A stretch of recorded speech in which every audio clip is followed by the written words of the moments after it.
Louvado e agradecido seja o nome do nosso Deus, né? Obrigado aos irmãos que nos conduziram no tempo de louvor. Convido o pastor Francisco, poder sentar, irmãos, também, assumir o púlpito e trazer a mensagem da palavra de Deus nessa manhã. Irmão Fabiano, obrigado aí ao pessoal do apoio.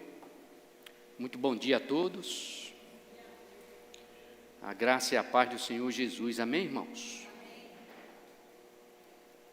Ontem estive lá em Santa Rita, na congregação, aproveitando ainda as férias do irmão Douglas, ele está conduzindo os estudos lá. Eu passei em Várzea Nova, visitei o obreiro da Batista Cristo é Vida, o irmão Marcos, que já conheço há muito tempo, e graças a Deus os irmãos estão ali, firmes e fortes ali em Várzea Nova, conduzindo o trabalho ali. Louvamos a Deus por isso, não é? Ele esteve comigo, foi comigo ontem para a congregação, e queremos agradecer a Deus pela oportunidade.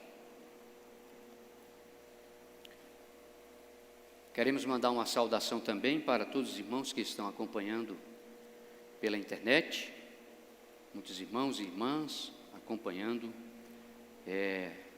essa transmissão. Agradecemos a Deus pelo privilégio, pela honra de podermos entrar nos seus lares. Hoje nós vamos dar continuidade ao nosso estudo nessa preciosa carta, a primeira carta do apóstolo João, uma carta que foi escrita aí no primeiro século, já começando o segundo século, mas é uma carta muito atual, irmãos, muito atual.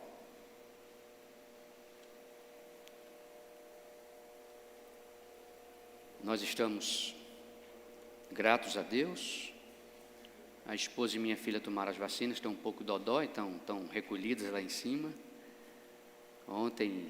Hoje ela está um pouco melhor, mas ontem ela passou o dia todo acamada, mas cremos que em breve ela vai estar restabelecida. Já está um pouco melhor, creio que à noite ela vai estar aqui conosco.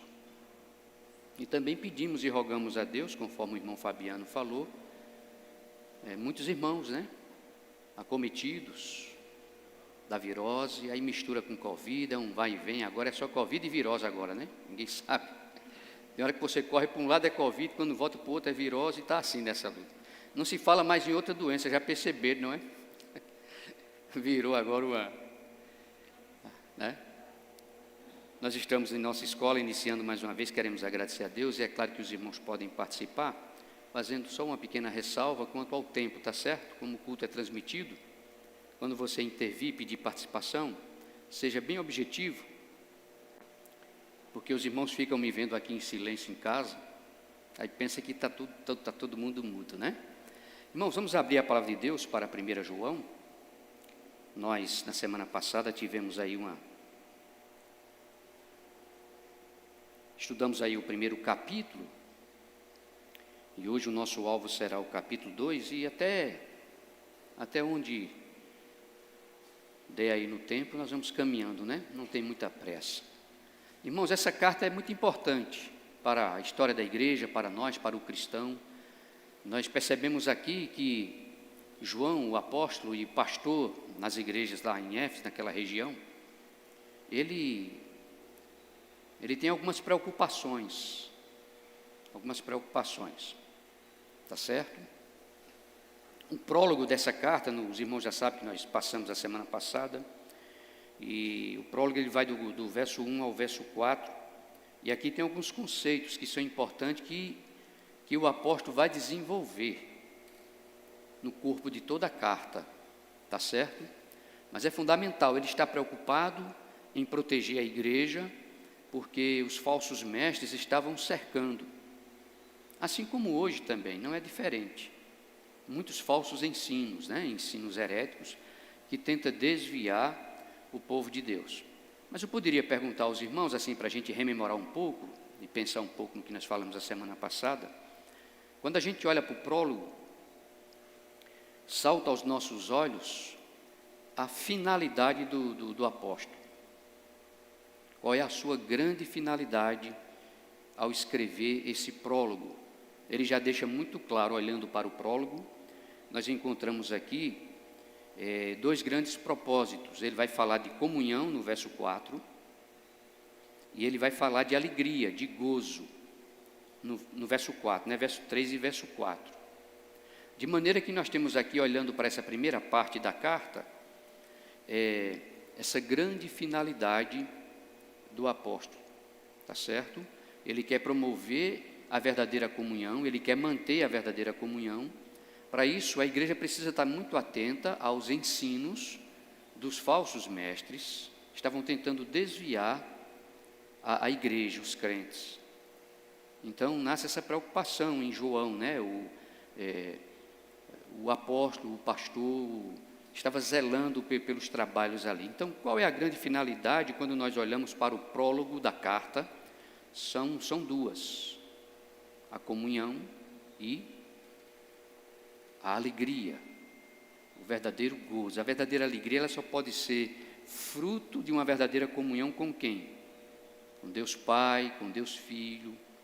E quando nós zelamos pelos conceitos, pelos ensinos verdadeiros da palavra de Deus.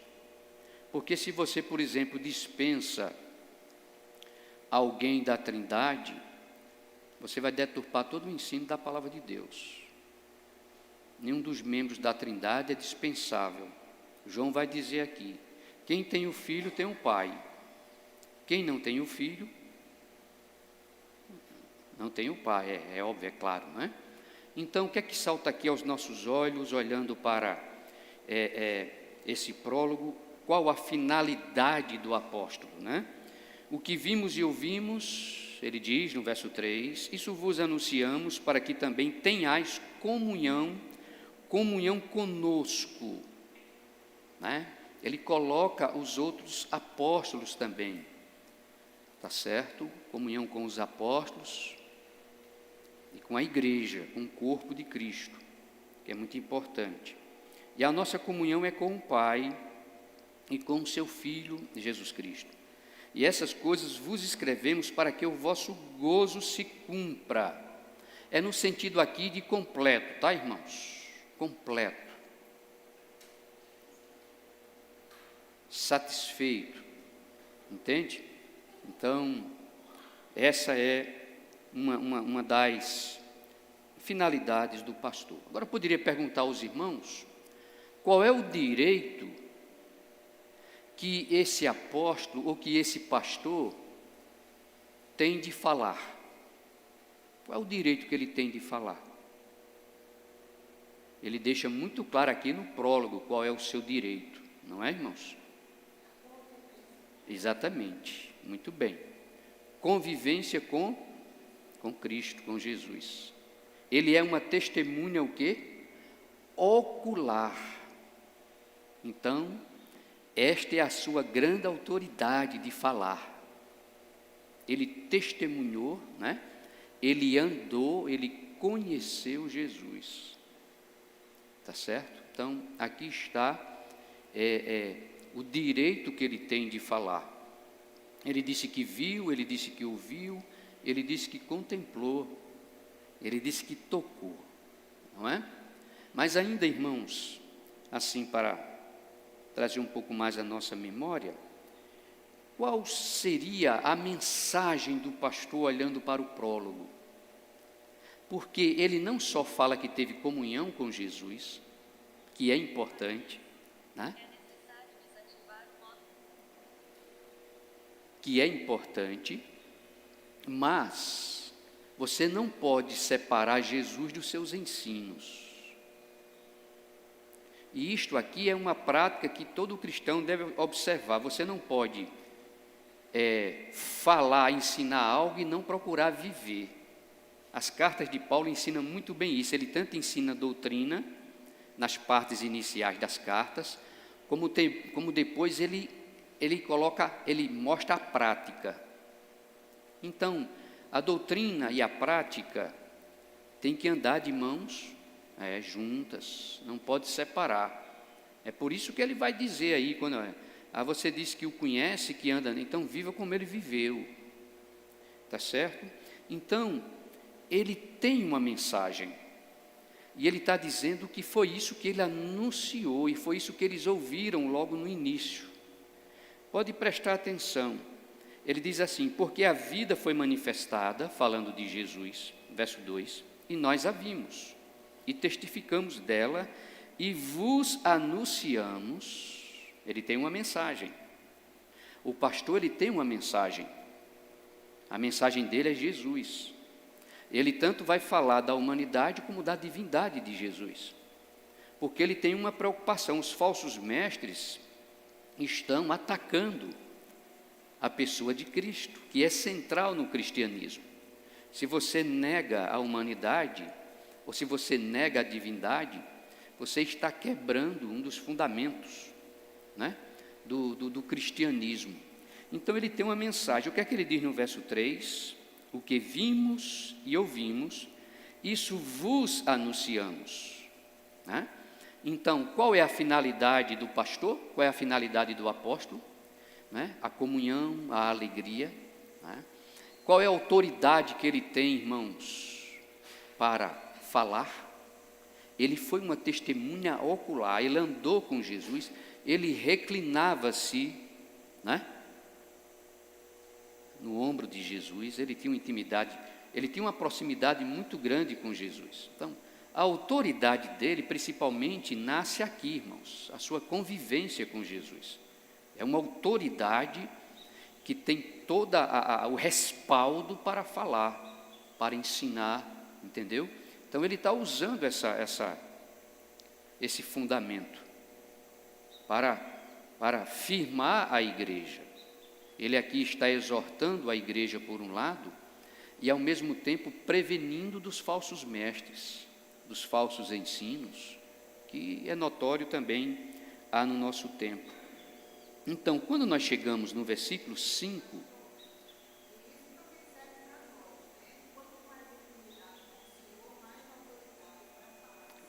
é isso mesmo. Então, a irmã disse, quanto mais conhecimento de Deus, quanto mais comunhão com Jesus, quanto mais andar próximo dEle, é claro que você vai ter uma autoridade. E a pessoa a quem você está testemunhando, ao olhar em você, ao olhar nos seus olhos, vai perceber essa comunhão, essa proximidade de Jesus. Eu não sei se você já teve experiência de ouvir essa frase assim: eu queria ter a fé que você tem. Entende? Porque a pessoa percebe no seu andar, no seu falar, no seu olhar, na sua postura, no seu comportamento, que você tem uma fé diferenciada dela. Diz: eu queria ter essa fé. Se eu tivesse essa fé. Aí começa a pedir oração, né? Ore por mim aí, vamos estudar a Bíblia. Pois bem, quando chegamos aqui no versículo 5, ele diz assim: e esta é a mensagem que dele ouvimos e vos anunciamos, que Deus é o quê, irmãos? Deus é luz. Deus é luz. Isto tanto fala do seu caráter, do seu ser, como também tem um aspecto da santidade de Deus. Ninguém consegue fitar os olhos e olhar no centro do sol de meio-dia. O impacto da luz, e olha a distância, mas fere os seus olhos. Então, a santidade de Deus, ninguém consegue se aproximar, ninguém consegue vê-lo. A Bíblia diz que nenhum homem, nenhum ser criado, não é, jamais viu o Senhor. Moisés viu a sua glória passando assim rapidamente, e a Bíblia diz que Moisés voltava mais envelhecido, o seu semblante mudava, não era assim? Era assim. Então, Deus é luz, Deus é luz. Então, o que é que Paulo está vendo aqui, cercando a igreja, cercando os irmãos? Falsos mestres. E sabe, irmãos, eles vão apresentar três mentiras, e nós vimos isso a semana passada, no verso 6, no verso 8 e no verso 10. Nós temos aqui três mentiras apresentadas pelos falsos mestres. Eles estavam querendo enganar, não é? Eles saíram do meio da igreja e começaram a ensinar algo agora que não diz respeito à verdade. Tá certo? É como se o pecado não afetasse mais eles. O pecado não tem importância. João disse: não, Deus é luz, então quem está nele tem que andar como ele andou. Então a primeira mentira desses mestres era, se dissermos que temos comunhão com ele e andarmos em trevas, mentimos e não praticamos a verdade. Então João já identifica que esses falsos mestres, eles não estavam praticando a verdade, eles diziam ter comunhão com o Senhor, eles diziam ter um conhecimento num nível superior, misterioso, que era um grupo seleto, e nem todo mundo tinha esse acesso. Então eles estavam seduzindo, sabe, irmãos? Estavam seduzindo os crentes na sua simplicidade de vida, no seu conhecimento. A primeira mentira era essa. Aí no verso 7, no verso 8, né? Se dissermos que não temos pecado, enganamos a nós mesmos e não há verdade em nós. Por exemplo, irmãos, quem é que pode erradicar a velha natureza? Nenhum de nós tem essa capacidade, tem? Não tem, tem, irmão Fabiano? E quando nós nascemos no mundo físico, nós já entramos em contato, nós já trazemos a velha natureza. Ninguém pode erradicar. Por exemplo, é como a nossa barba, quem tem barba. Você tira, em 3 dias, ela aparece de novo. A velha natureza, pelo poder do Espírito Santo, da Palavra de Deus e comunhão com Deus, você vai ter como controlá-la, não ser governado por ela, por causa da nova vida. Por causa da nova vida. Mas erradicar, enquanto não passarmos pelo processo da redenção plena, nenhum de nós vai erradicar. Então, uma das mentiras deles era essa. Se dissermos que não temos pecado, tá? Enganamos a nós mesmos e não há verdade em nós. E no verso 10 nós temos a terceira mentira deles, né? Que fala em pecados no plural, tá certo? Os frutos, né? No dia a dia. Se dissermos que não pecamos, fazemos-lo mentiroso e a sua palavra não está em nós. Aí você pode perguntar, pastor, e agora como é que a gente faz para conviver? Deus é luz. E os nossos pecados? Muito bem. Deus, ele tomou uma providência. O cristão que tem o Espírito Santo, assim que a sua consciência o acusa, ele deve imediatamente fazer o quê? Confessar, tá certo? Confessar de uma maneira genuína, profunda, verdadeira, não aquela confissão religiosa da boca para fora. Essa verdade ela só terá efeito naquele coração contrito. Lembra que Davi disse, enquanto não confessou o pecado dele, os seus ossos o quê?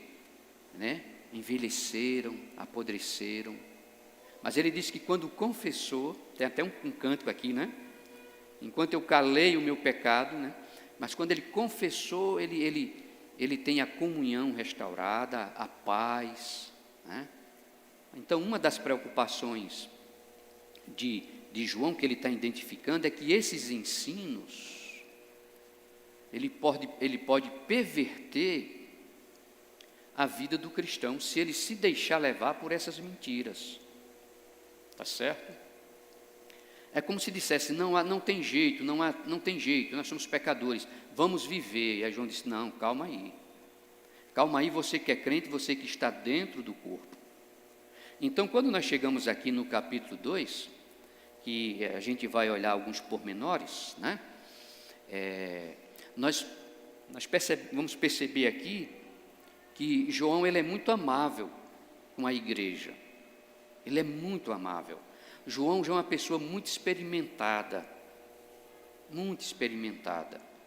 Ele já é idoso, mas ainda muito, né, participativo. Otoniel morreu com 94 anos, até os 90 anos a gente estava subindo e descendo ladeira lá em Santa Rita, ele com 90 anos, pregando o evangelho nas ruas ali. Em 92 ele começou realmente, sentiu que estava perdendo as forças, mas os irmãos sabem muito bem aqui, né, da força que Deus dispensou naquele homem, um grande evangelista.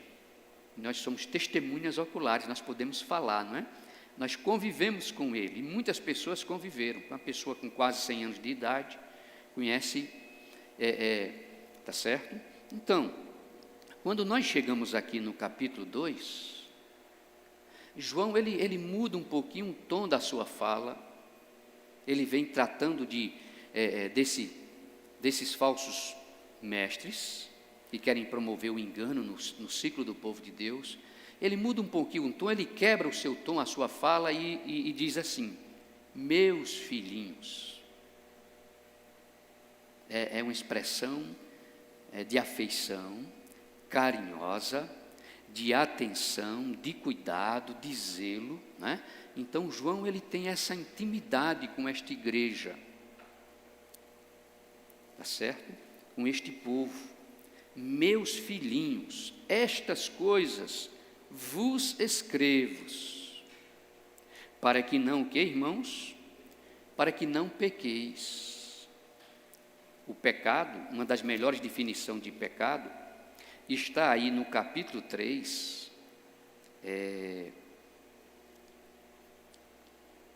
no verso 4. Uma das melhores definições de pecado, é uma definição bíblica, tá, irmãos? Você já ouviu aquela definição que diz assim: pecar é errar o alvo? O pessoal não diz isso, mas a Bíblia diz que pecado é a transgressão da lei. Definição bíblica, tá, irmãos? 3:4 diz assim: qualquer que pratica o pecado também transgride a lei, porque o pecado é o quê? É a transgressão da lei. Que lei, irmãos? A lei de quem? A lei de Deus. Então pecar é simplesmente se levantar contra quem, irmãos? Contra Deus, contra a sua lei, tá? E o apóstolo sabe que o pecado, ele é destrutivo. O pecado gera morte. O pecado não traz coisas boas, tá? Apesar de ser doce, às vezes como mel naquele momento, mas depois ele vai se tornar amargo como fel. Então João, ele tem uma preocupação de que a comunhão pode ser quebrada através de um ato, não é? Então ele aconselha: irmãos, filhinhos, estas coisas vos escrevo para que não pequeis. Os irmãos sabem muito bem que o pecado tem a capacidade de quebrar a nossa comunhão. A nossa comunhão com quem, irmãos? Com Deus. A nossa comunhão também com o povo de Deus, porque João diz aqui, para que também tenhais comunhão conosco, para que também tenhais comunhão conosco, com o povo de Deus. Se você quebra a comunhão com Deus, você também está quebrando a comunhão com os irmãos. Com os irmãos. Tudo começa no seu relacionamento com Deus. Quando o seu relacionamento com Deus é quebrado, isto vai gerar uma série de dificuldades em outras áreas. Tudo começa no seu relacionamento com Deus. Há algum pecado que começa a afetar a sua vida espiritual, a sua vida comportamental, a sua vida social, né? Enquanto isso não é tratado, vai havendo um esfriamento espiritual. Vai havendo um esfriamento. Então, qual é a preocupação do pastor aqui, irmãos? Muito cuidado com o pecado. Estou escrevendo para que vocês não pequem, porque o pecado vai quebrar a comunhão de vocês com o Pai, com Jesus Cristo, com a igreja, que é o corpo de Cristo. O pecado, ele tem essa faceta, ele é destrutivo, tá? Ele vai enferrujando aos poucos toda a estrutura, e depois ela não tem mais valia nenhuma.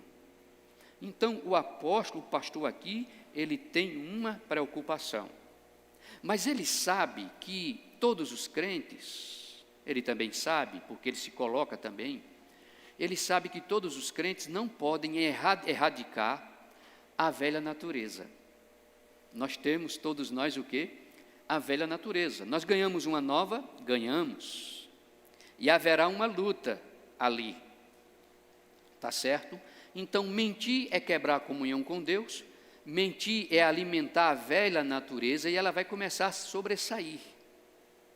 Ela deve ser controlada. O Espírito Santo, a oração, a comunhão, a vida diária com Deus, buscar a face de Deus, manter essa chama acesa. Mas você diz, mas pastor, mas eu estou tentando fazer o melhor, mas de vez em quando eu peco. Claro, é isso que João vai ensinar. Aqui tem uma condição que ele diz, se alguém pecar, que ninguém está imune, ele vai orientar para que você trate logo. Você vai caminhando assim, alguém tropeça e cai. A primeira reação é se baixar para ajudar a pessoa a se levantar, não é assim? Uma criança que cai, um idoso que cai, a primeira reação de quem está perto, solta tudo e vai levantar essa pessoa, não é? Então, qual é a preocupação dele aqui? É que o pecado pode afetar todas as áreas da vida de um crente, e ele está preocupado. Então ele passa a ensinar, porque os falsos mestres estão enganando, dizendo, não é bem assim não. Vamos sentar aqui, vamos tomar um copinho, só um copinho, entendeu? Vamos dar uma voltinha aí, ok? E assim vai minando aos poucos. Você começa a ouvir o conselho do ímpio, como diz o salmista, depois vai se agradando, vai se chegando, aí vai parando mais um pouco, vai se detendo, até se sentar na roda. Então, começa, né, com algo bem sutil, que parece que não vai afetar, mas depois isso vai criando uma cadeia e vai afetando cada vez mais. De repente a pessoa não lê mais a Bíblia, a pessoa não ora, não tem mais aquele desejo de chegar nos cultos, não é? Perdeu a alegria, tá certo? Então na presença de Deus há alegria, a comunhão, a luz, irmãos, a vida, há prazer, há amor, é a verdadeira vida. Então os falsos mestres estão querendo tirar os crentes dessa vida. Ele diz, a vida eterna que estava com o Pai nos foi manifestada, vida eterna, Jesus, a palavra, a luz, que veio para fazer uma ligação entre o pecador e Deus. O pecado desligou e o pecado ainda continua quebrando comunhão. Então, esse versículo que nós lemos aí, Deus é luz, João vai usar para fazer um teste, que é o teste da comunhão. Você diz assim, como identificar alguém que está na comunhão com Deus? Os falsos mestres não estão preocupados com vida santa, com santidade, com separação, entendeu? Santificação, não, estão vivendo numa boa, porque eles têm um conhecimento superior e eles estão afetando a igreja. E João sabe que o primeiro passo para você cair da comunhão é o pecado. Então ele diz aí, meus filhinhos, estas coisas vos escrevo para que não o quê? Pequeis. E se alguém pecar? E se alguém pecar? Porque o cristão, o crente, ele não vive na prática do pecado mais. Ele foi liberto. Uma outra força, um outro poder, uma outra vida governa ele agora. Ele ganhou uma nova natureza. E ele precisa se despojar da velha. Ele não vai erradicar nunca, só quando Cristo voltar.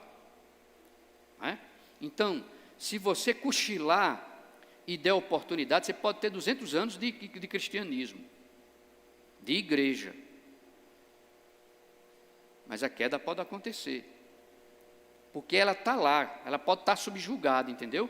Ela pode estar sendo controlada, porque Paulo diz lá em Gálatas que o crente deve andar no Espírito, porque ele não vai satisfazer que obras? As obras da carne, da velha natureza.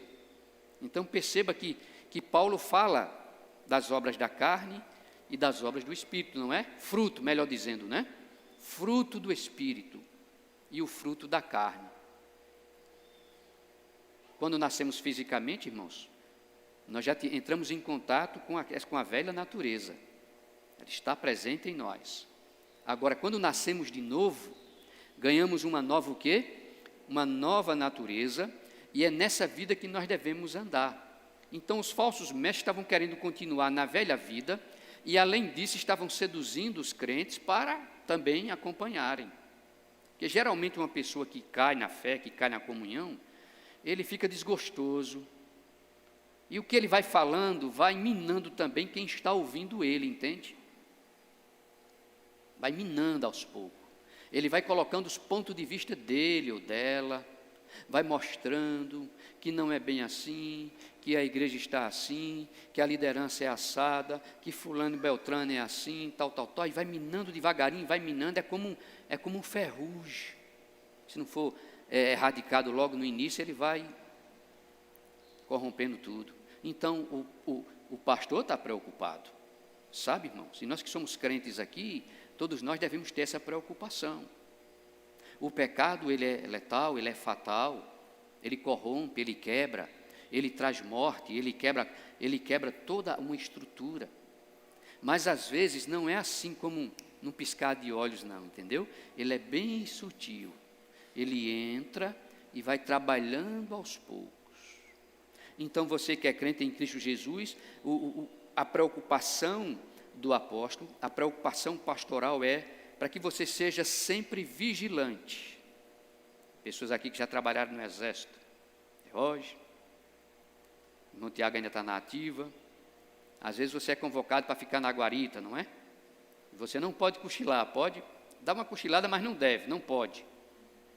Você é responsável ali por guardar. Então, o crente também, ele passa a ser responsável por guardar algo. É um tesouro muito precioso que ele recebeu. Ele agora é um vaso que nele está sendo guardada a verdade da palavra de Deus. E os falsos mestres vão querer corromper isso. E sabe como é uma maneira que o diabo trabalha para quebrar a sua comunhão? É lançando essa isca colorida do pecado. Porque ele sabe que o pecado quebra a comunhão, não é? Então ele está preocupado, mas ele vai ensinar a igreja como fazer, como conduzir quando nós pecamos. Olha, nós temos um advogado, ele não diz aí? Nós temos um advogado, nós temos alguém que vai nos auxiliar, é o Paráclito, não é? Usado também lá em João, nos Evangelhos de João, 14, 15 e 16, falando de quem? Do Espírito Santo. O outro Consolador. Se alguém pecar, nós temos um advogado. Agora, ele está incentivando a você pecar porque o seu advogado, ele não perde causa? Não, não é isso. Ele está aqui falando para aqueles que estão dentro da igreja e que quando se depararem com pecados na prática, que não é e nem deve ser um hábito, porque quem nasceu de Deus não vive na prática do pecado, ele peca. Mas ele sabe qual é o remédio que tem que tomar.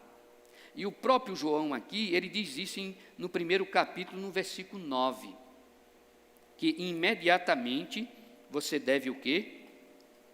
Tratar desse mal, não deixar ele se apoderar de você. Então você tem que estar guardando a sua mente, o seu coração, você vai estar lutando com seus pensamentos que aparecem em você que você não gostaria que eles estivessem presentes, mas que eles estão ali batendo na porta, não é? É a velha natureza que está por ali, e o diabo sabe muito bem, não é? Então ele tem a receita de Deus, de como agir nessas horas, se confessarmos o quê? Os nossos pecados. O texto aqui, a ideia é que você tem que conversar com Deus e contar a Deus realmente o que é que está acontecendo, é concordar com Deus. Porque se você diz assim, eu pequei, né? Eu pequei, não é genérico, mas quando você vai conversar com Deus, talvez Ele queira ouvir o que Ele sabe que está acontecendo. Concordar com Deus é você dizer a Deus, de forma específica, estou dizendo a Deus, tá bom? A Deus, o que você está cometendo e que o Espírito Santo está apontando que está errado ali. Quando eu estou concordando com Deus, eu entro lá para dizer a Ele o que verdadeiramente está no meu coração e que vai concordar com o que Deus diz sobre o pecado. Tá certo? Quando Jesus conta aquela parábola, aquela história de 2 pessoas que foram ao templo orar, lembra? Um batia no peito todo orgulhoso, né? Acusando o outro, fariseu, que ele não era daquele jeito, que ele dava o dízimo, que ele ia ao templo, orava 3 vezes por dia, sei lá. Mas o outro nem levantava a cabeça. Ele dizia: Senhor, eu não sou digno, miserável, né? Miserável, eu não sou digno de... Jesus disse que aquela pessoa desceu justificado dali. Então, quando eu vou confessar a Deus, eu não vou assim, não é de maneira vazia. Senhor, eu pequei. Não. For o caso, se ajoelha, coloca diante de Deus, tá? Confessar é no sentido de você dizer a Deus o que realmente fez ou está fazendo que não agrada a Ele. Pois não?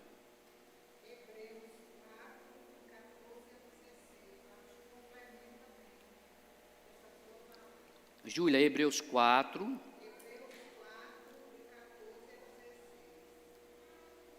Pode ler para a gente, irmã, enquanto ela coloca aqui.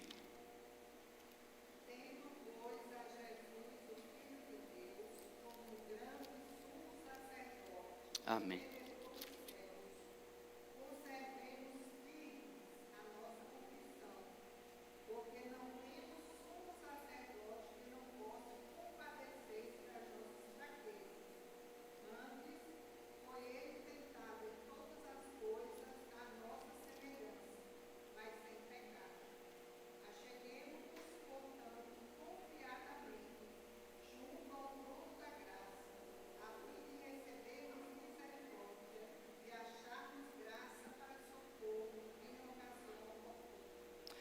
Amém, louvado seja Deus por esse texto maravilhoso, precioso, sabe, irmã Isabel?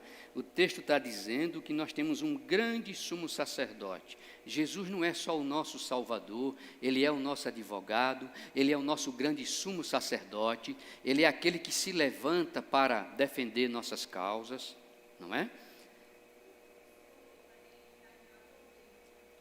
Tá bom? Ah, sim, entendi. É por isso que eu estou repetindo a leitura da irmã, certo?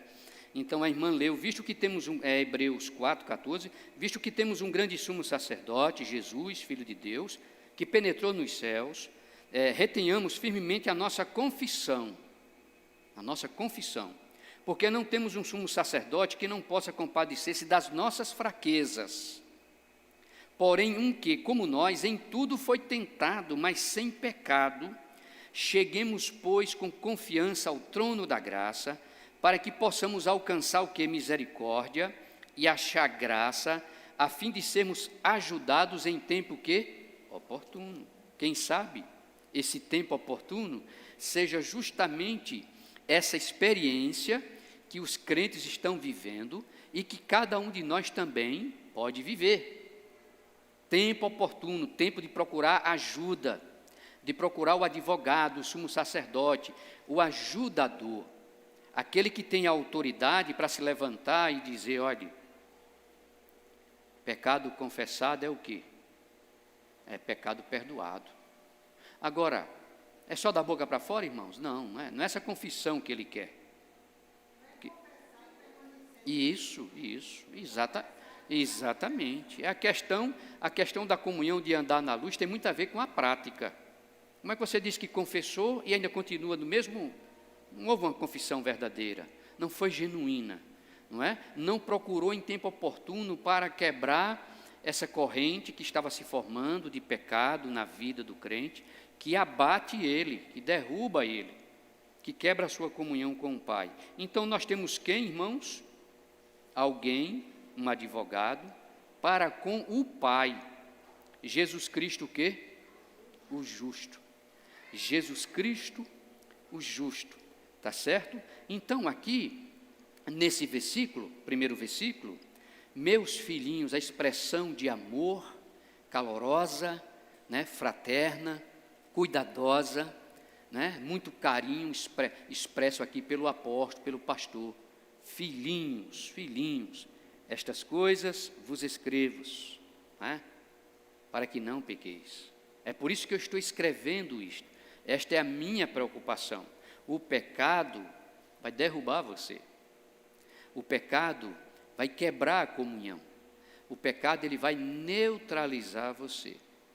Então, muitas vezes, o crente está neutralizado, né? Perdeu a vontade de estar no meio do povo de Deus.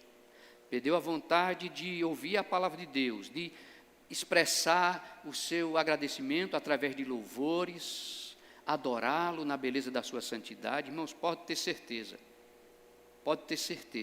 é quase 100%. Pode dar a desculpa que quiser, tá? Mas quando você não está alinhado com Deus, são degraus, entende? Você não consegue subir para o próximo. Aí vem as desculpas humanas. Mas a própria Bíblia diz: de que se queixa o homem vivente sobre a terra? De que se queixa? O que é que a Bíblia diz? Queixe-se ele dos seus próprios o quê? Pecados. É assim, irmão. É justamente assim. Você pode encontrar pessoas, e as pessoas vão dar as mais variadas desculpas, tá? Mas você sabe que no fundo, algo está acontecendo na vida espiritual daquela pessoa. É assim que funciona, irmãos. Então, João está dizendo: olha, não peque. Afaste-se dessa vida, né? E ele continua dizendo no verso 2 que Jesus, o nosso advogado justo, ele é o quê? Ele é a propiciação. Os irmãos sabem muito bem qual é a ideia dessa palavra, não é? A propiciação, exatamente, apaziguar, afastar, conter, tá certo? Jesus, ele aplaca, ele afasta, ele torna Deus satisfeito. Ele é a nossa propiciação, ele é o nosso advogado. Há quem diga que a palavra melhor para essa tradução aqui seria expiação. Não sei se está assim na versão de vocês. Na minha está a propiciação, mas a Bíblia diz que ele é a propiciação pelos nossos pecados. Ele é aquele que realmente afasta a ira de Deus, ele contém, né? Deus não lança a sua ira sobre nós. Pois não, irmão Luiz? Muito bem, é isso mesmo. É isto mesmo, irmão Luiz falou que torna propício, que torna agradável. E ele diz mais: essa obra de Jesus, ela é tão poderosa na nossa vida, que o seu perdão é oferecido também ao mundo. Ele diz não somente pelos nossos, né, no verso 2, não somente pelos nossos, mas também pelos de todo, porque qualquer pecador que se arrepender é agraciado, é ou não é? Então a cruz do Calvário é a solução de Deus para o pecado, é o remédio de Deus, a propiciação de Deus, aquele que tornou Deus satisfeito, porque o seu sacrifício foi perfeito, foi suficiente, pleno, né? E aquilo subiu como um cheiro agradável para Deus. Então imagine aí, Jesus, você confessou, o diabo vai acusar, aí o advogado se levanta, não é? O advogado se levanta, tá certo? Então temos aí alguns aspectos interessantes, né? Filhinhos, o seu trato, e é muito bom quando nós somos tratados assim de uma maneira carinhosa. Meu filho, venha cá, sente aqui, vamos conversar. Meu irmão, por favor, sente aqui. Muitas vezes uma fala, um abraço, um aperto de mão vai desarmando um coração que às vezes está pesado, está travado, não é? Vai preparando. Foi um abraço que me ajudou muito quando eu passei 2 anos afastado do Evangelho. Eu sei muita coisa na prática, né? Foi um abraço de um querido irmão que não me via há tempo. O seu abraço foi verdadeiro. Ele abraçou uma pessoa que naquele momento estava fora da comunhão, estava em pecado, e as palavras dele foi como um bálsamo, entendeu? Para um coração que estava completamente frio, afastado, desanimado, crítico, muito crítico, porque quem está dentro, né, passa a ser culpado, quem está fora está tudo beleza. Aí você começa a andar né? É a mesma coisa de você tirar um bacurim da pocilga, dar um banho nele, botar umas correntes, botar uns brincos, botar perfume, deixar ele bem cheiroso, aí você solta ele, o que é que ele vai fazer? Ele volta para lá. Volta para lá. Uma figura da velha natureza, né? Então João disse, esses falsos mestres, João disse, eles saíram do nosso meio porque não eram dos nossos. Eles não eram eles estão voltando para lá porque eles nunca foram dos nossos. Então João está preocupado, o pastor está preocupado com os crentes que ficaram, né? Para não caírem na boa conversa, na boa educação, nas boas explicações. O que importa é Jesus, é a luz, é a comunhão com a luz. Porque Deus é luz, porque Ele diz isso? Porque Ele vai fazer um teste da verdadeira comunhão. Quando nós chegarmos lá no capítulo 3, verso 8, que Ele fala que Deus é amor, aí vai entrar o teste da filiação, os verdadeiros filhos, o comportamento. É um paralelo, entende? É um paralelo, é interessante aqui a palavra de Deus. Então, preste atenção. Nós vimos no primeiro capítulo 3 mentiras, não foi? Há um paralelo aqui no segundo capítulo, há um paralelo. Nós vimos 3 mentiras no verso 6, no verso 8 e no verso 10. Agora no capítulo 2, nós vamos ver também aqui o que o apóstolo diz. É um paralelo com o primeiro capítulo. No verso 4 ele vai dizer, olha a expressão que ele diz aí. Aquele que diz, está vendo essa expressão? Lá ele disse assim, se dissermos, várias vezes, não foi? 3 vezes ele disse, não foi? Eram 3 mentiras. Se dissermos, do capítulo 1. Aqui no capítulo 2, no verso 4, ele vai dizer, aquele que diz, no verso 4. No verso 6, ele vai repetir novamente, aquele que diz. E no verso 10, aquele que diz novamente. Então, voltando para cá, para o verso 3, tá certo? E trabalhando verso a verso, não é, irmãos? Então, o que é que ele diz aí? E nisto sabemos que o conhecemos. Aí vem o primeiro teste.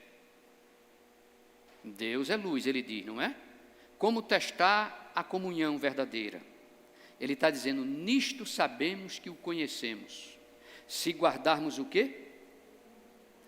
Se guardarmos os seus mandamentos, a sua palavra, tá? As suas prescrições, as suas exortações, os seus conselhos.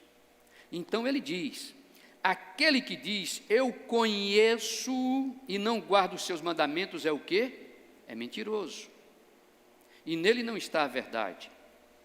Aquele que diz, eu conheço e não guardo os seus mandamentos, por exemplo, amai-vos uns aos outros. A pessoa está fora, como é que ele pode praticar esse mandamento?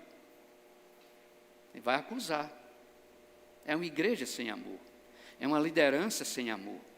Os irmãos estão faltando com amor. Geralmente eu não estou acusando ninguém aqui, eu venho de quase 40 anos de igreja, tá, irmãos? Eu venho de experiências lá de Campina Grande, de visões pesadas, de nunca mais você querer nada com o evangelho, não é? Então, mas eu convivi com grupos que saíram, que passavam a acusar quem ficou, porque é assim que funciona, entende? Então, aquele que diz que conhece, mas não guarda os seus mandamentos, vamos ver mais na frente, que os mandamentos, ele diz, olha, amai-vos uns aos outros, amai-vos uns aos outros. A gente vai ver mais na frente aqui no teste do amor, não é? Então, aquele que diz, eu o conheço e não guardo os seus mandamentos, ele está escrevendo para a igreja, e ele está dizendo, olha, vejam a vida deles, desses que saíram dos falsos mestres, e estão dizendo que conhecem, que essa palavra conhecimento aqui entra naquele contexto do primeiro século do gnosticismo, aquele conhecimento oculto superior que só alguns detêm, nem todos têm esse conhecimento. Aí ele está dizendo, olha, aquele que diz, eu conheço, e não guarda os seus mandamentos, ele é mentiroso, né? João está protegendo o rebanho e dizendo, olhe, olhe para a vida deles, você vai ver que não corresponde com o que ele fala. A prática deles não corresponde. Então aqui há um teste maravilhoso da comunhão. Irmãos, como é que está a sua comunhão? Graças a Deus, irmãos, está uma maravilha. Em casa eu oro, leio a Bíblia. Tem da igreja? Não tenho não. Entende? Não está indo mais? Não, estou não. Estou em casa, eu estou fazendo meu culto em casa. Já ouvi alguém falando assim? Eu já vi vários. Não, irmão, estou fazendo o meu culto em casa, a minha leitura, né? Tal. Não funciona assim não, irmãos. A vida cristã, ela não é como uma ilha para você ficar isolado. Não funciona. É uma comunidade. Comunidade, né? Vida, luz, ação. Entende? Então ele está dizendo aqui aos crentes, aquele que diz, preste bem atenção, alguém diz que conhece ele, mas como é que está o seu andar? Ele observa o mandamento, né? Esse é o primeiro ponto aqui. E essa palavra conhecimento, pois não?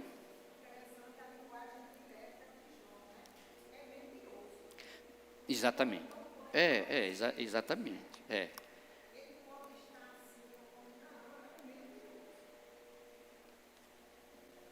Porque às vezes a pessoa não consegue ser sincera com ela mesma, entendeu? Ele projeta em outro. Vou dar um exemplo bem prático na Bíblia. Eva, quando o Senhor se dirigiu a ela tinha um problema, não tinha? Mas ela não assumiu o problema, ela assumiu? Adão, você está com um problema aí. Quem foi que te fez ver que está essa mulher que o Senhor me deu? Né? Ele não olhou para ele mesmo e não assumiu ali entendeu? Ele já... E você pensa que mudou, você pensa que o ser humano...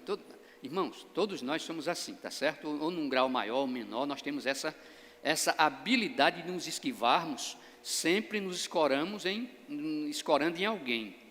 Quando ele vai até ela assumiu a culpa também? Não. Ela não assumiu, ela botou essa serpente me enganou. Eu comi e dei também a meu marido. E assim a coisa começa a acontecer. Mas os irmãos entendem aqui que ele está identificando os falsos mestres, aqueles que querem enganar, dizendo, olha, se alguém falar que conhece, mas não guarda o mandamento, ele diz, ele é taxativo. Isso é um mentiroso. É um mentiroso. Entende? Então, não vá nessa onda.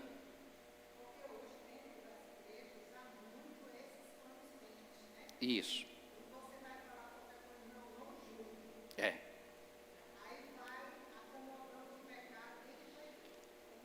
É como se fosse varrendo e botando dentro do guarda-roupa.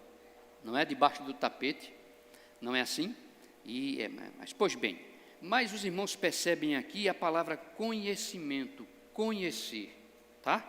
Assim, do ponto de vista hebraico, essa palavra fala de relacionamento pessoal. Pessoal. Vou mostrar 2 versículos, irmãos, para que os irmãos tenham bem tá certo? Essa compreensão. No hebraico, a palavra conhecer fala de relacionamento pessoal. É diferente da conotação grega. Por exemplo, Gênesis 4, verso 1, e depois Jeremias 1, 5, tá? Lembrando que Velho Testamento é hebraico, na sua totalidade, né? Vejam a palavra conhecer aí. Você vai perceber que está falando de relacionamento, tá? E conheceu Adão a Eva, sua mulher.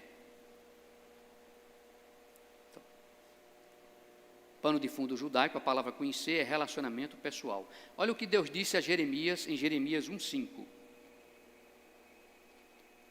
Jeremias 1,5. Olha o que diz aí, ó. O texto diz assim, Jeremias 1,5, ela já colocou ali, já está na projeção. Antes que te formasse no ventre, te conheci. Tá certo? Então, dentro do pano de fundo hebraico, a palavra conhecer tem essa conotação de relacionamento pessoal. Então, quando diz assim, conheço a Deus, você tem um relacionamento pessoal com Deus, você realmente conhece a Deus, tem intimidade com Ele, tem vida com Ele, tem vida nele, não é? Então, pratique a sua vida. É nesse sentido. Então, voltando lá para o texto, né, que ele diz no verso 3, e sabemos que o conhecemos se guardamos os seus mandamentos. A conotação no grego é conhecer alguém ou alguma coisa. Conhecer alguém ou algo. Né? Você conhece isso? Ah, eu sei o que é isso. Aí você vai identificar. Tá certo? Então, no hebraico, relacionamento pessoal. No grego, essa conotação de alguém ou de algo, né? E aí ele diz, nisto conhecemos que estamos nele. Então, verso 5, mas qualquer que guarda a sua palavra, olha o que ele vai dizer aí, ó. Qualquer que guarda a sua palavra, o amor de Deus está nele, verdadeiramente aperfeiçoado, no sentido de completo, certo? De satisfatório. O amor de Deus foi derramado nos nossos corações. O amor de Deus. Quem está na comunhão, quem está nele, o amor de Deus vai aperfeiçoando essa pessoa. O amor de Deus vai aperfeiçoando essa pessoa. Então, no versículo 4, nós temos uma conotação negativa. Negativa, é uma negação. Aquele que diz, eu conheço e não guardo os seus mandamentos, é um mentiroso. É mentiroso, tá? Mas aí a conotação positiva, mas qualquer que guarda a sua palavra, o amor de Deus está nele verdadeiramente aperfeiçoado, nisto conhecemos que estamos em quem? Nele, nisto conhecemos. Qual é o sinal? A prática, guardar a sua palavra, é obedecer, irmãos. Guardar a sua palavra é vivê-la, é praticá-la, é vivê-la no dia a dia, ok? Amordaçar a velha natureza, prendê-la, subjugá-la, se despojar dela e vivenciar a nova natureza, a prática nova, a verdadeira comunhão. Então, quando nós vamos avançando, ele vem para a segunda expressão aí no verso 6. Aquele que diz está nele, também deve andar como ele andou. Ok, irmãos? Olha a questão da comunhão aqui. Aquele que diz está nele, o que é que deve evidenciar? O seu andar, a sua prática, a sua vida diária. Deve andar como ele andou. Está entendendo até aqui, irmã Isabela? Está tranquilo? Não é? Deve andar como ele andou. Irmãos, lembre que aqui João está trabalhando o teste da verdadeira comunhão. Deus é luz. Deus é luz. Então ele chega e diz, aquele que diz que está nele, ele é a luz, também deve andar como ele andou.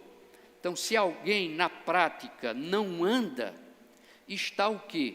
Mostrando que é mentiroso, não é isso que João diz aqui, que ele desenvolve? Tá? Irmãos, no verso 7, irmãos, não vos escrevo um mandamento novo, mas o mandamento antigo, que desde o princípio tiveste. Este mandamento antigo é a palavra que desde o princípio ouviste. Então, João parece que faz aqui uma mescla do novo com o antigo, né? Do antigo com o novo, tá certo? Então, nós poderíamos pensar na questão de comunhão com Deus, isto é algo bem antigo. Muitas pessoas viveram andando com Deus lá no Velho Testamento, foi ou não foi? Tá certo?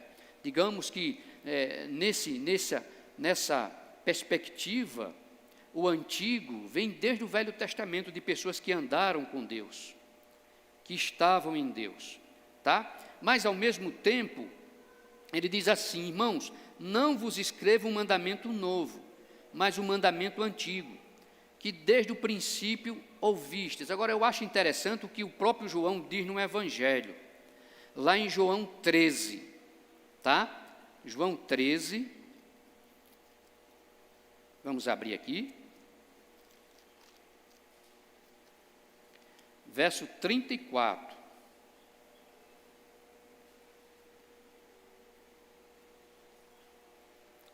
Aqui está o que João talvez esteja querendo expressar quando ele diz um mandamento novo. Eu dou um mandamento novo a vocês. Olha que coisa. Um novo mandamento vos dou. Quem estava falando aqui? Jesus, né? João está registrando, né? Um novo mandamento vos dou, que vos ameis uns aos outros. Olha o mandamento novo aí. Olha a questão de andar na luz e dizer eu conheço ele. Ah, conhece? E o mandamento novo está em prática, você tem andado nesse mandamento novo? Que vos ameis uns aos outros, como eu vos amei a vós, que também vós uns aos outros vos amei. Nisto, olha a evidência, nisto todos conhecerão que sois o quê? Meus discípulos, se vos amardes uns aos outros, porque muitas vezes nos mordemos uns aos outros.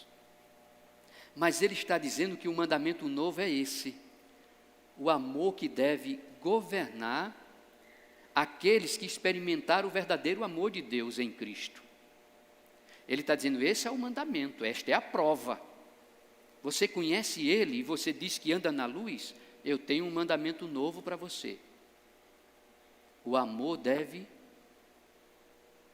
governar, deve estar presente, né? Nós vamos ter dificuldade, irmãos? Sim. Por quê? Velha natureza, desculpas. Mas o mandamento novo não, ele não está aqui, ele não está como base nas nossas desculpas, não. Você conhece ele, você está na luz. Este é o mandamento, tá?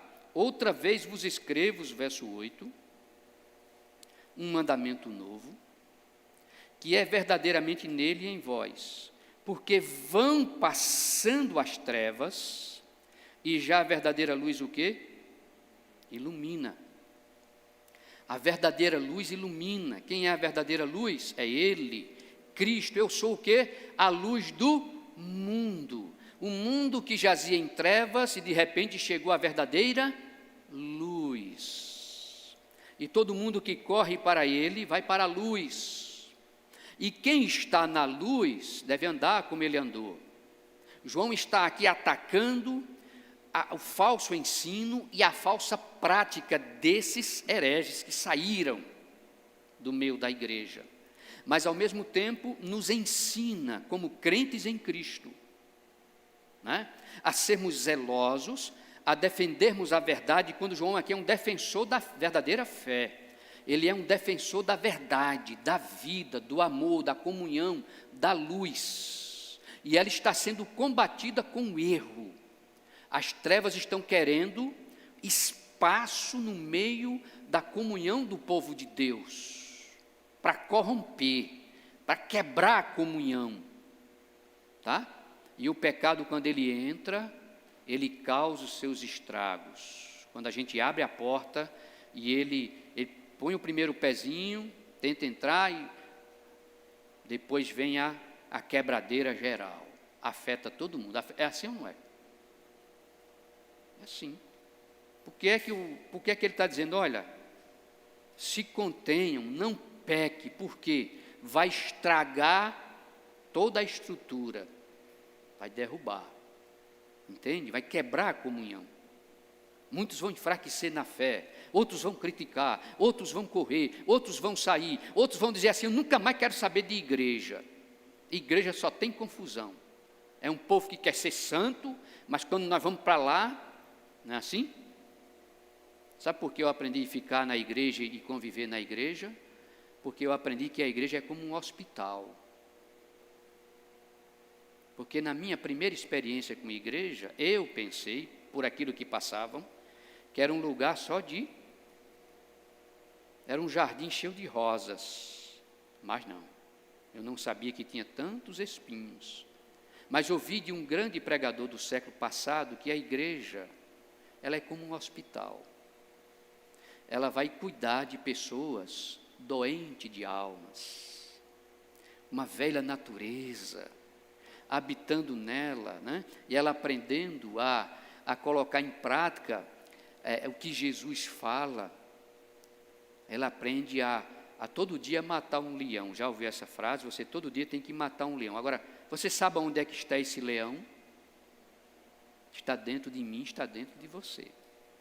Você já viu aquela ilustração de alguém que disse assim, olha, pense numa jaula, de um lado você tem 2 leões famintos, eles estão fragilizados, com fome, estão sem força.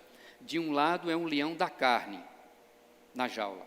Do outro lado é o leão do espírito.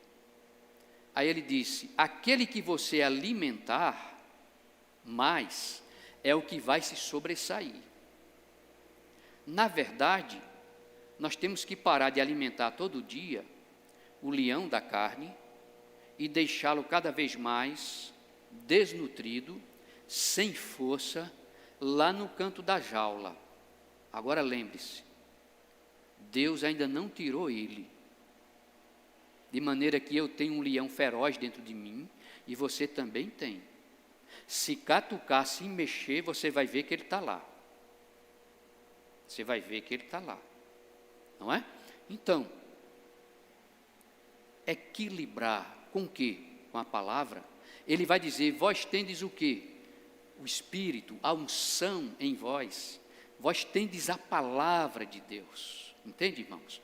Então, de maneira que, voltando aqui para o texto, nós vamos encontrar a terceira expressão no verso 9. Aquele que diz que está na luz, aquele que diz que está na luz, ele é muito direto, mas ele não está aqui criticando ninguém dentro da igreja, tá, irmãos? A crítica dele aqui é com os hereges que saíram. Algum comentário aqui feito pelo pastor, eu não estou aqui me dirigindo a nenhum irmão que talvez tenha saído, esqueça disso. João está falando aqui com os hereges que saíram, só que ele está ensinando como reagir a isso e ter... Exatamente. Por quê? O que pode acontecer? Pode acontecer, como já aconteceu comigo, né? Que fui me afeiçoar de um grupo que saiu da igreja e a igreja não tinha nada de bom, o pastor não prestava, os ensinos estavam, certo? E cada vez mais aquele grupo se afastando e você vai acompanhando. Aí olha para trás e vê como, não mais como irmãos quem ficou, vê como inimigos.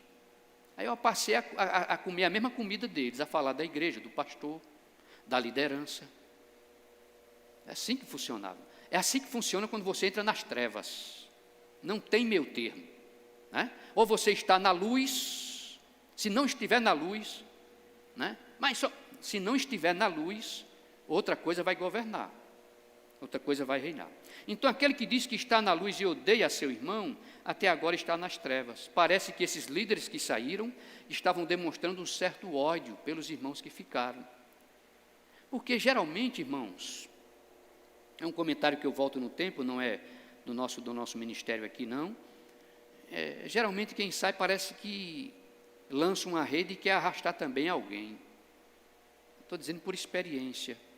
Meus cabelos já estão brancos, já são quase 60 anos, já são quase 40 anos convivendo aonde? Dentro do ambiente, não é?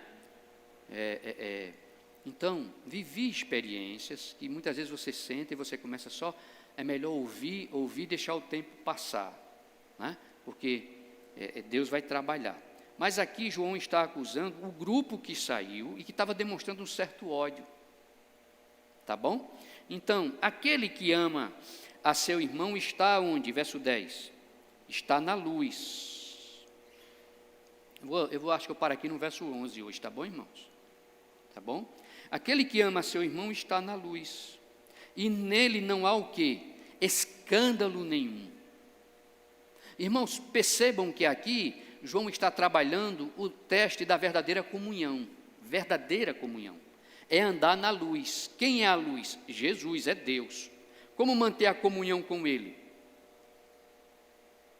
Aí ele diz, olha, não adianta você dizer se isso, ou aqui, eu conheço, né? Eu conheço tudo. Está amando os irmãos?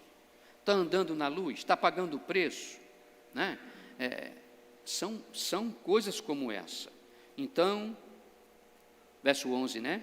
Mas aquele que odeia seu irmão está em trevas, e anda em trevas, não sabe para onde deva ir, porque as trevas lhe cegaram os olhos. Foi o que aconteceu com esse grupo que saíram da igreja e de repente começaram a trabalhar na igreja com os irmãos, falando de um conhecimento superior, do mistério. Irmãos, conhecimento, gnóstico, né? Conhecimento, e a negar a verdadeira prática. Então, João está aqui fazendo o teste da luz. Aí percebam que do verso 2, eu acho que dá para ir até o 17, para a gente terminar essa, né? Vou ler rapidamente aqui. Filhinhos, parece que ele está aqui categorizando os grupos que tem na igreja. Filhinhos, escrevo-vos, porque pelo seu nome vos são perdoados os pecados. Pais, escrevo-vos porque conhecestes aquele que é desde o princípio. Jovens, escrevo-vos porque venceste o maligno. Eu vos escrevo, filhos, porque conhecestes o Pai. Eu vos escrevi, pais, porque já conhecestes aquele que é desde o princípio. Eu vos escrevi, jovens, porque sois fortes, e a palavra de Deus está em vós, e já venceste o maligno. Então parece que João está aqui falando dos vários grupos que tem na igreja, ou talvez seja a totalidade, né? Eu acredito que ele está falando dos grupos de jovens, de filhos, de pais, né?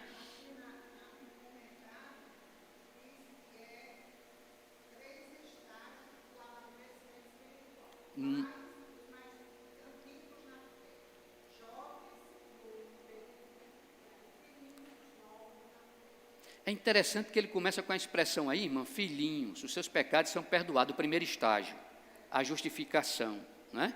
Depois ele vem para pais, jovens, filhos, muito bom, muito bem colocado. João está olhando aqui para o corpo todo, não é? Ele está identificando ali as categorias, talvez desde o início da caminhada cristã, né? E até o amadurecimento, tá certo? Aí ele vai dar uma resposta muito cabal, que talvez também seja uma marca daquele que anda na luz. Muito conhecida aí, João 2, de 15 a 17. Nós falamos quarta-feira aqui, em cima desse texto, tá? Então, veja, nós falamos sobre os rivais do coração do crente. O mundo é um grande rival, a carne é um grande rival, a soberba é um grande rival, entendeu? Os olhos, aonde jogar os olhos, porque os judeus dizem que os olhos é a janela da alma, do coração. Através dele, nós olhamos e podemos cobiçar algo e nos derrubar. Lembra de Davi, lá no pórtico, né, naquela tarde? Ele saiu para tomar um banho de sol, não sei. Aí ele viu alguém lá, muito formosa, tomando banho, foi assim?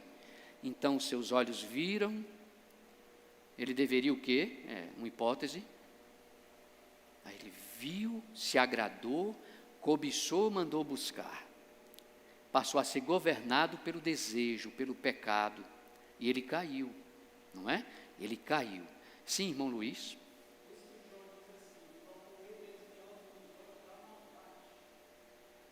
Dá para repetir, irmão? Muito bom. Isso, físico, não é? É isso mesmo. Então, está certo, então, aqui, para nós encerrarmos nosso estudo de hoje, né? Que teve como tema uma preocupação do pastor João aqui, o apóstolo, né? Que pastoreava lá em Éfeso, já na sua velhice. Mas aqui está talvez um grande teste também, de uma marca de um crente, nascido de novo, que anda na luz, tá? Tá certo? Ele passa a aborrecer as coisas do mundo. Em que sentido? Aquela organização humana, aquele governo humano que é anti-Deus, ele passa a aborrecer isso, tá? Então ele diz aqui, não ameis o mundo. Você está na luz? Está. Você conhece ele? Conhece. Tem colocado em prática aquilo, a palavra do Senhor? Aí vem um teste aqui, ó. Porque esses falsos mestres estavam amando o mundo. E aquilo que havia no mundo, João disse, não vá nessa, não entre nessa. Não ameis o mundo, nem o que há no mundo. Se alguém ama o mundo, o amor do Pai não está nele. O que é que você quer? Poder? Você quer prestígio? Você quer influência? É isso que você quer? Tudo vai passar. Tudo vai passar. Tá? Isso você pode ter na medida exata se o Senhor te der. José foi elevado a segundo ministro do Egito. Daniel foi elevado a um cargo de poder na Babilônia e em outros impérios, porque o Senhor o quis. Não é? Mas quando nós queremos isso para o nosso nome ser reconhecido, né? A nossa influência, sermos poderosos, sem Deus, João diz, olha, não faça isso não. Isso é soberba, isso é um grande engano, isso é orgulho, isso vai lhe derrubar mais cedo ou mais tarde, não é? Então, não ameis o mundo, nem o que no mundo há. Se alguém ama o mundo, o amor do Pai não está nele. Lembre que aqui não é um mundo físico criado por Deus. Você não está proibido de ir numa praia, tomar um banho, desfrutar um pouco da natureza, dar um passeio, né, ir num zoológico e conhecer uma zona florestal. Tudo foi criado por Deus, os mares, as montanhas, né, nesse sentido não, tá? Tirar umas férias, passear, curtir, mandar foto para a gente ver aonde estão, né? Legal, não é nesse sentido. Mas aquela organização humana que quer governar e deixa Deus de fora.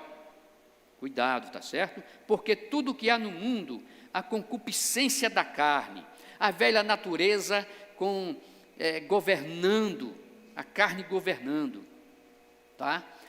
A concupiscência dos olhos. O irmão Luiz disse que Jó procurava desviar os seus olhos, né? Eva viu que a árvore era boa, pegou e comeu, caiu.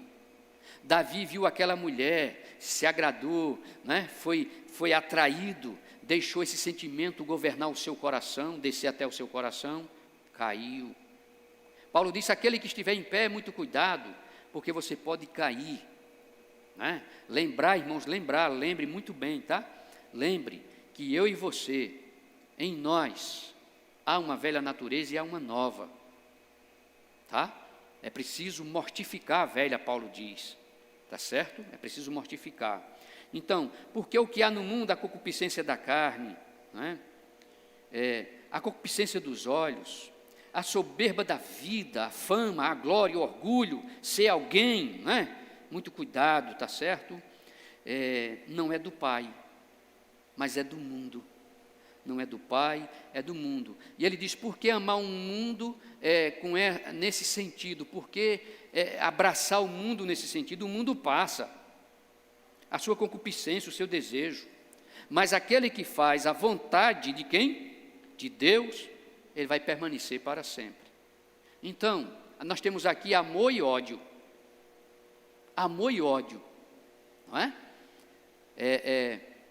Contrastes. Amor por quem? Pelo Pai. Ódio a quem? A um mundo que apregou uma mensagem anti-Deus. Os sistemas, os governos, a partir do próximo versículo, ele vai falar de anticristos, e vai falar do anticristo, né? Pessoas que apareceram na história e que tentaram terem grandes nomes e governantes e serem poderosos sem Deus, combatendo o povo de Deus, combatendo a palavra de Deus. Isso acontece hoje? Acontece. Grandes sistemas, grandes nações tentam se projetarem no mundo todo, mas deixando fora o livro de Deus, deixando fora o nome de Deus. Você é bem-vindo se você não confessar Deus nem o cristianismo. Os seus princípios, a sua palavra, né? A luz. Mas é aí onde está o segredo, irmãos. Ou você se envolve e vem para a luz, ou você será abatido, se não hoje, mais na frente, por se envolver nas trevas, nas obras das trevas. Quem é o Deus deste século? 2 Coríntios 4,4, o diabo. E o que é que ele faz? Ele cega os olhos para que não lhes resplandeça a luz do evangelho de quem? De Cristo. O mundo vai muito bem, obrigado, mas perceba que Deus está fora. Deus está fora. Os princípios, os governos, as filosofias, os sistemas, todos estão trabalhando de uma maneira que Deus não se encaixa, já percebeu, não é? Jesus não se encaixa, a igreja muito menos. Jesus Cristo disse, bem-aventurados sois vós, quando vos perseguirem, né? E mentindo disserem, né? Todo mal contra vós, diz, por minha causa, por causa do meu nome. Os irmãos entendem? Então aqui nós temos uma grande preocupação pastoral. Se Deus nos permitir, nos der condição, na próxima semana, nós continuaremos aí no versículo que? 18, né? 18. Estamos andando numa carta preciosíssima, né? Com ensinos valiosos, pertinentes, atualizados, mesmo que seja uma carta do primeiro século. Ela é viva, é a palavra de Deus, ela é imutável, ela é eterna. O próprio Jesus Cristo disse, passará, todas as coisas passarão, tá? Mas a minha palavra, ela não há de passar. Amém, irmãos? Vamos ter uma palavra de oração e de agradecimento ao nosso Deus.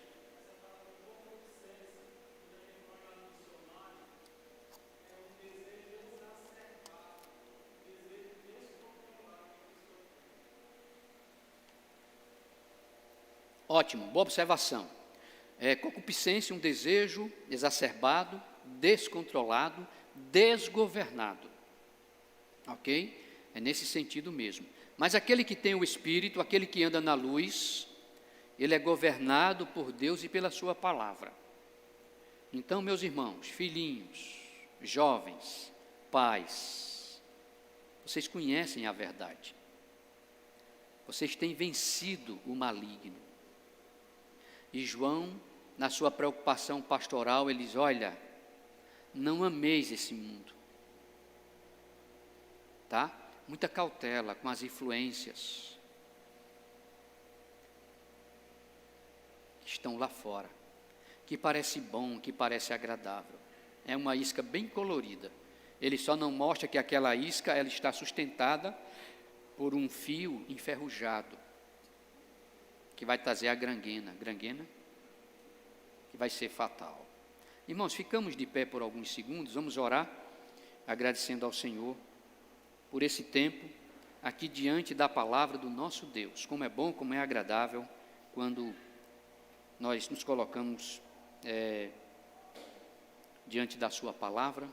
Vou pedir ao nosso irmão Gustavo uma oração, encerrando e agradecendo. Temos algum microfone aqui que está tranquilo? Esse aqui eu acho que está bom, Gustavo.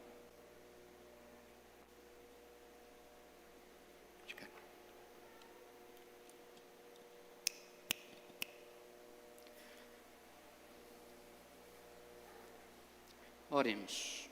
Altíssimo e eterno Deus, meu Senhor, meu Pai amado, nós te louvamos, engrandecemos teu santo nome, meu Senhor, somos gratos por mais este dia, esta manhã, Senhor, esta escola bíblica dominical, pela tua palavra que foi trazida esta manhã aos nossos corações, ó Senhor, que possamos guardá-la e praticá-la, Senhor, sempre, ó Pai, ouvindo a tua voz, as tuas instruções, ó Senhor, para que possamos prosperar, Senhor, na nossa vida, na nossa caminhada, Senhor, conforme o teu coração. Perdoa tudo aquilo que temos feito e entristecido teu Santo Espírito, ó Pai. Nós te agradecemos por tua palavra ter chegado aos lares, aos amados irmãos, aos amigos que têm nos acompanhado. Te rogamos de forma especial esta manhã, Senhor, por aqueles que ainda estão enfermos, ó Senhor, rogando que venhas a curar, Senhor amado, a proteger, Senhor, todas as famílias, ao qual amamos, ó Senhor, guarda-nos e o protege-os, ó Senhor amado. Nós não merecemos, ó Senhor, a tua graça, a tua misericórdia, que se renova todos os dias sobre a nossa vida, Senhor, e tudo isso nós queremos te agradecer e te pedir, não por merecimento, mas no nome que está sobre todo nome, a qual todo joelho se dobrará um dia, no nome do nosso Senhor e Salvador Jesus Cristo, com o perdão dos nossos pecados. Amém. Amém. Então nós queremos mais uma vez agradecer os irmãos que estão em casa, acompanharam a nossa live pela internet, que Deus continue abençoando você. E logo mais às 18 horas, se o Senhor permitir, estaremos aqui voltando para um culto de adoração e louvor. Nessa semana que está se iniciando, na segunda ou terça-feira, nós vamos estar conversando com o jovem Bruno. Vai ser uma conversa interessante, porque o Bruno ele tem uma larga experiência dentro do movimento adventista. Tá? Desde os seus 9, 10 anos, o Bruno conviveu dentro desse movimento. Então, nessa semana, a gente vai estar batendo um papo com ele, nossa conversa, nossa entrevista. Então, que os irmãos estejam apoiando, incentivando e fazendo aumentar o número de inscritos, porque quando a gente atingir um bom número, aí o próprio YouTube começa a reconhecer e indicar o canal, entendeu? Então, depende muito de cada um de nós, não só estar inscrito lá, como incentivar outras pessoas conhecidas da família, assim, também a se inscrever no canal. Deus abençoe a todos, até logo mais, às 18 horas, com o nosso culto de louvor e adoração ao nosso Deus. Nossa EBD está encerrada. Obrigado.